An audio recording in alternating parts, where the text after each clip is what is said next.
نحمدہ و نصلی علی رسولہ الکریم اما بعد فاعوذ باللہ من الشیطان الرجیم بسم اللہ الرحمن الرحیم رب اشرح لی صدری ویسر لی امری واحلل عقدۃ من لسانی یفقہوا قولی۔ السلام علیکم ورحمۃ اللہ وبرکاتہ۔ صراط مستقیم میں آپ سب کو خوش آمدید۔ پچھلے سبق میں ہم نے پڑھا تھا کہ اللہ تعالیٰ فرماتے ہیں کہ اللہ تعالیٰ ان لوگوں کی نگاہوں کو پھیر دیں گے جو بلا وجہ زمین میں اکڑتے ہیں، اور جو کوئی بھی اللہ کی نشانیاں دیکھنے کے باوجود اس پر ایمان نہ لائے اور راہ ہدایت دیکھ بھی لیں، ایسے لوگ جو پھر بھی اسے اختیار نہ کریں اور گمراہی کی راہ اگر دیکھ لیں تو اسے فوراً اختیار کر لیں، اللہ تعالیٰ فرماتے ہیں کہ ایسے لوگوں کی نگاہیں اللہ تعالیٰ پھیر دیں گے اپنی آیتوں کے ذریعے۔ اللہ تعالیٰ نے فرمایا یہ ان کی حالت اس لیے ہے کیونکہ انہوں نے آیات کو جھٹلایا اور ان سے بے پرواہی برتی۔ پھر اللہ تعالیٰ فرماتے ہیں کہ جن لوگوں نے ہماری ملاقات کو جھٹلایا، آخرت کی ملاقات کو جھٹلایا اور ہماری آیات کو جھٹلایا، ان کے اعمال ضائع ہو گئے اور انہیں وہی کچھ بدلہ ملے گا جو وہ دنیا میں کرتے رہے۔ پھر اللہ تعالیٰ فرماتے ہیں کہ موسیٰ علیہ السلام کے طور پر جانے کے بعد اس کی قوم اپنے زیوروں سے ایک بچڑے کا جسم پتلا بنایا جس میں بیل کی آواز نکلتی تھی۔ ان لوگوں نے یہ نہ دیکھا کہ وہ نہ تو بات کر سکتا ہے نہ ہی انہیں راستہ دکھلا سکتا ہے، پھر بھی انہوں نے اسے الہ بنایا۔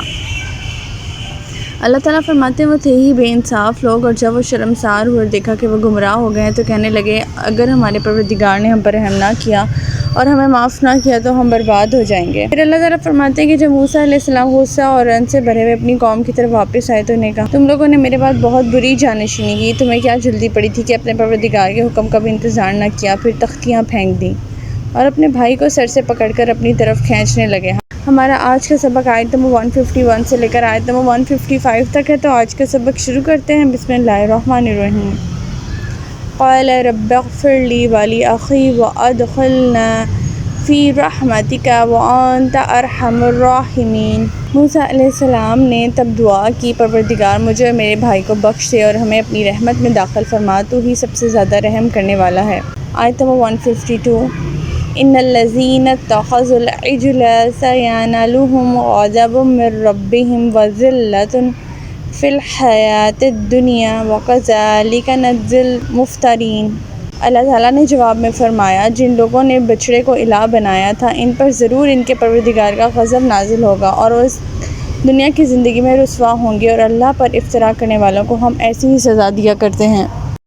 یہ ہم سورۃ البقرہ میں بھی پڑھ چکے ہیں، جس کی آیت نمبر 54 میں یہ ذکر ہو چکا ہے کہ بچڑا پرست مشرکوں کی قتل کر کے باقی تمام معاشرے کو اللہ تعالیٰ نے شرک سے پاک کر دیا، اور اس معاملے میں ان کے 3 گروہ بن گئے تھے۔ ایک وہ جنہوں نے بچڑے کی پرستش کی تھی، ایک وہ جنہوں نے پرستش تو نہیں کی تھی لیکن منع بھی نہیں کیا تھا، اور تیسرے وہ جنہوں نے پرستش بھی نہیں کی تھی اور پرستش کرنے والوں کو منع بھی کرتے رہے۔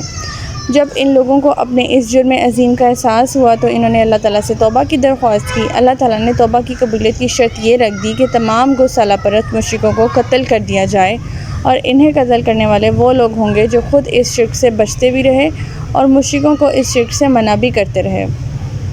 آیت نمبر 153۔ والذین عملوا السیئات ثم تابوا من بعدها وآمنوا ان ربک من بعدها لغفور رحیم۔ اور جن لوگوں نے برے عمل کیے پھر اس کے بعد توبہ کر لی اور ایمان لے آئے تو اس کے بعد تیرا پروردگار یقیناً بخشنے والا اور رحم کرنے والا ہے۔ بنی اسرائیل کی اس توبہ کے بعد اب انہیں اس جرم کا آخرت میں حساب نہیں ہوگا۔ بنی اسرائیل کہ ان مشرکوں کے لیے توبہ کی یہ اس قدر مشکل شرط تھی، انہوں نے اس جرم کا ارتکاب ایمان لانے کے بعد انبیاء علیہ السلام کی موجودگی میں اور ان کے روکنے کے باوجود کیا تھا، ورنہ عام حالات میں مشرکوں کے لیے صرف سچے دل سے توبہ ہی کافی ہوتی ہے۔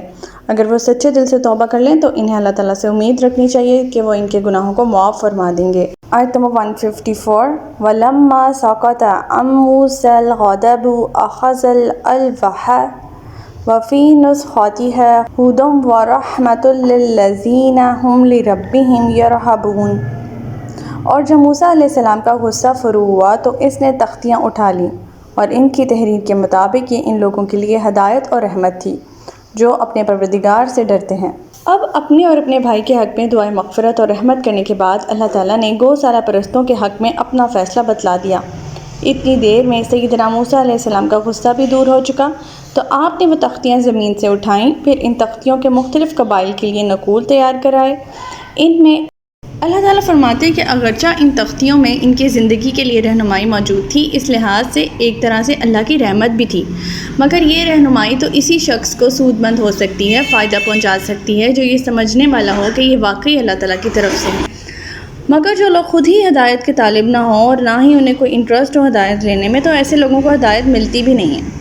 آیت نمبر 155 فاختر موسیٰ قومہ 70 رجلا لمیقاتنا فلما أخذتهم الرجفة قال ربي لو شئت أهلكتهم من قبل وإياي أتهلكنا بما فعل السفهاء منا إن هي إلا فتنتك تدل بها من تشاء وتهدي من تشاء أنت ولينا فاغفر لنا وارحمنا وأنت خير الغافرين۔ اور ہماری طے شدہ میعاد کے لیے موسیٰ نے اپنی قوم سے 70 آدمی چن لیے۔ پھر جب انہیں زلزلے نے آ لیا تو موسیٰ علیہ السلام نے غرض کیا، پروردگار اگر تو چاہتا تو اس سے پہلے بھی انہیں اور مجھے ہلاک کر سکتا تھا، کیا تو ہم سب کو اس جرم میں ہلاک کرتا ہے جو ہم میں سے کچھ نادانوں نے کیا تھا؟ یہ تو تیری ایک آزمائش تھی جس سے تو جسے چاہے گمراہ کرتا ہے اور جسے چاہے سیدھی راہ دکھاتا ہے۔ تو ہی ہمارا سرپرست ہے، لہٰذا ہمیں معاف فرما اور ہم پر رحم فرما، اور تو ہی سب سے بڑھ کر معاف کرنے والا ہے۔ اب یہ 70 آدمی کون تھے؟ یہ 70 آدمی وہ تھے جو حضرت موسیٰ علیہ السلام کے ساتھ تھے اور دیدار الہی کا جنہوں نے مطالبہ کیا تھا اور جس کے بعد ان کی موت ہو گئی۔ اب جب انہیں اپنی زندگی کا لاہے عمل بنانے کے لیے یہ تختیاں دی گئیں اس قوم کو، تو ان لوگوں اور کہنے لگے کہ ہمیں کیسے معلوم ہو کہ یہ واقعی اللہ کی طرف سے نازل شدہ ہیں۔ موسیٰ علیہ السلام نے قوم کا یہ سوال اللہ کے حضور پیش کر دیا۔ اللہ تعالیٰ نے فرمایا، اچھا ان میں سے 70 آدمی منتخب کر کے فلاں وقت طور میں آ جاؤ، کوہ طور پر آ جاؤ۔ موسیٰ علیہ السلام نے ہر قبیلے سے 6 آدمی منتخب کیے، تو یہ ٹوٹل 72 یعنی 72 ہو گئے۔ آپ نے فرمایا جو 2 آدمی رضاکارانہ طور پر پیچھے رہ جائیں ان کو بھی اتنا ہی ثواب ملے گا جتنا جانے والوں کو ملے گا۔ اس طرح 2 آدمی رضاکارانہ طور پر الگ ہو گئے، یعنی اپنی مرضی سے الگ ہو گئے، اور باقی 70 آدمی سیدنا موسیٰ علیہ السلام کے ساتھ کوہ طور کی جانب روانہ ہوئے۔ وہاں پہنچے تو ان سب لوگوں کی موجودگی میں اللہ تعالیٰ نے سیدنا موسیٰ علیہ السلام سے ہم کلام ہوئے، اور ان لوگوں نے یہ اعتراض جڑ دیا کہ ہمیں کیسے معلوم ہو کہ تم اے موسیٰ علیہ السلام ہم کلام ہونے والا یہ اللہ ہی ہے، جب تک ہم اس ہم کلام ہونے والے کو دیکھ نہیں لیتے اپنی آنکھوں سے تب تک ہم یقین نہیں کریں گے۔ ان کا یہ مطالبہ ناممکن تھا۔ جب موسیٰ علیہ السلام خود ہی اللہ تعالیٰ کی تجلی کو برداشت نہیں کر سکے تھے تو یہ بیچارے کس کھیت کی مولی تھے؟ پھر بھی انہوں نے جو ہے ہٹ درمی کی اور اڑ گئے اپنی باتوں پہ۔ چنانچہ اللہ تعالیٰ کا ان پر قہر نازل ہوا۔ اوپر سے صاعقہ کا مطلب ہے نیچے سے زلزلہ، یعنی زلزلے کا عذاب، اور یہ 70 کے 70 آدمی اسی جگہ ہلاک ہو گئے اس نافرمانی کی وجہ سے، اس سرکشی کی وجہ سے۔